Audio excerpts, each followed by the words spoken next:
At least defends the three very well. Here's McClinton with a corner, triple, nothing but net. The Jack attack for three more. Well, Miami averages 7 to 8 threes a game. They've already reached that number. And again, we can see the great range that Jack McClinton has shooting the basketball. Again, it's a 10-point Miami lead. The biggest of the game has been just that number, 10. Rios went for the steal, nearly got it. Tucker driving in on Rios.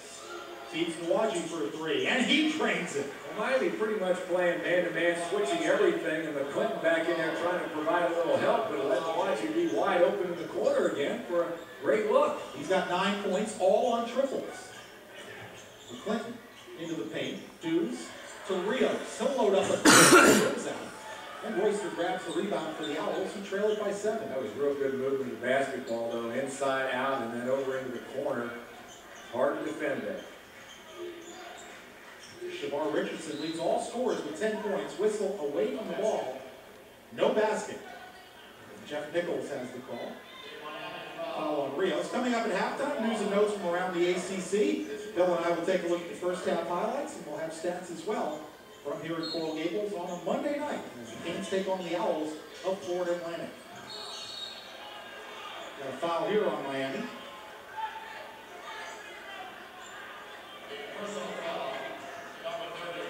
Foul on Adrian Thomas as he knocked Nwaji to the deck inside.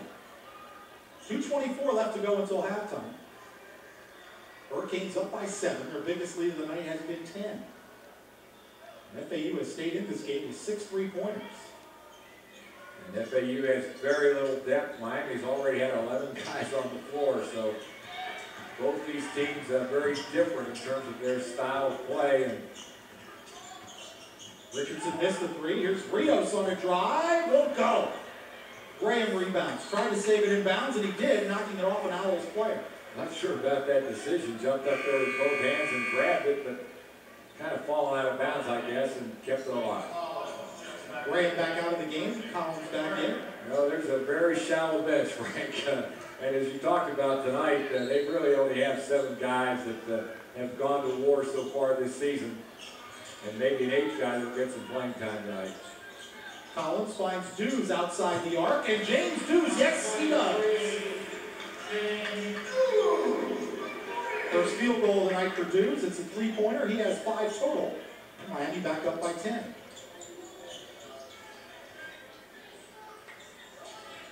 Nwaji played by Rios. Shavar Richardson, 10 points to lead the Owls so far in this first half. Good job of spreading the floor, giving themselves a chance to run the offense against the man-to-man. Nwaji from way outside, and he has 4 3-pointers here in the first half. I'm telling you, you can see how he got 5 in one game already this year. He's got great range of shooting the basketball. These guys on both ends really shooting well. Adrian Thomas tried to feed Collins in the post. Royster knocked it away. Here comes Tucker.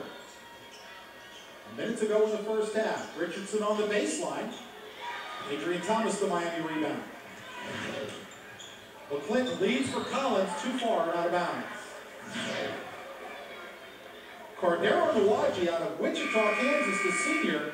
4 triples so far tonight, Bill. Well, you know, he's only 6 feet tall, but he's a guy that has great range. We talked about the fact that last year he was a 41% three-point shooter. This year down around 31%, but he can really nail him. He had 5 threes against Troy, 5 of 7 from 3-point distance. Doesn't create much of a shot, but if you give him a good look, let him square up, he'll knock it down. Offensive foul, illegal screen on Brett Royster of FAU. Mike Jarvis in his first season as head coach. He has taken 3 other teams to the NCAA tournament: Boston University, George Washington, and St. John's. Yeah, he's had 9 NCAA appearances, so you've got to admire the job he's done, and won 100 games with 3 different schools. So here at Florida Atlantic, he's got his son there helping him, Matt McCall on the sideline there with him. Tim Kane from Winthrop is down there now coaching with him. Matt certainly had a great career with Billy Donovan at the University of Florida. He's one of the outstanding young coaches coming along in this game now. And And that's a good staff, and they're going to recruit the state of Florida hard and bring in kids that can win at that mid-major level there at Florida Atlantic. Mike Jarvis won a Big East tournament title with the Red Storm of St. John's in 2000. They won the NIT in 2003. Taking some teams to the Sweet 16. As you said, 9 NCAA tournaments. His last season on bench was 2003-2004 with the Red Storm of St. John's. He moved to South Florida after that, did some television work, and when the FAU job opened up, when Rex Walters moved on after 2 seasons, they hired Mike Jarvis. And I think a good hire for Florida Atlantic. 35 on the game clock, 26 on the shot clock. McKinney clipped with a foot on the line, missed it off the front iron. Fast breaking the other way. Here's Graham, and he's fouled by Dews, and Graham will shoot 2. Well, of course, Dews ran back in transition. Graham had a wide open layup, not too hard a foul, but hard enough to keep him from scoring the basketball. And you know, once again, Miami is being allowed to get the outside shot up. I don't think Florida Atlantic has much of a defense down inside. They've got everybody packed down inside to rebound and miss shots, and they're giving Miami the opportunity to shoot the ball, which they made a number of threes here in the first half, but they haven't gotten anything established down in the paint where they really have a tremendous size advantage. So we'll see if as the game goes along, if they do a better job of trying to establish their inside game. Paul Graham, who's played for the Atlanta Hawks from 1991 to 94, hits both free throws. He has 5 so far tonight, and the Owls have cut the lead to 5. Miami can hold for the last shot.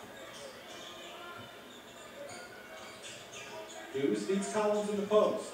Wayne faces up and draws a foul from Coleman. Well, there's what we're talking about. Get the ball in the hands of the big guy. He posted up strong. He was down there on the low block in a position to score. Does a good job facing his defender, and then a little spin move and gets hammered pretty good, so he'll shoot a couple. Collins 2 out of 2 at the line tonight. On the season, only 57%. Guy averaging 11 points a game, and he could easily average 14 points a game if he can make his free throws. He leads the basketball team, Miami's team, in free throw attempts, coming in here with 84. And if he can just get that percentage up there a little higher, he can sure help his teammates. Missed both free throws. To follow it up, but tipped it out of bounds. Collins stays at 6 points. Jimmy Graham back in for the Canes, replacing Collins. 14.6 to go, and Florida Atlantic with a chance to cut further into the lead. Pretty much what we saw Saturday against North Carolina Central, Frank. Not a very good start for Miami against a team that they really should dominate. Well, Florida Atlantic did lose by only 7 at Kentucky. Gave them a great game, but that's when they had Carlos Monroe. There's a foul by Asbury on the way to the basket. Well, if you turn it around and look at Florida Atlantic and how their young guys are playing, they're playing hard, they're playing smart. They're really giving Miami a good effort here in the first half. First foul on Asbury. Owls not yet in the bonus. Graham in the corner. 5 seconds to go first half. Graham cannot hit.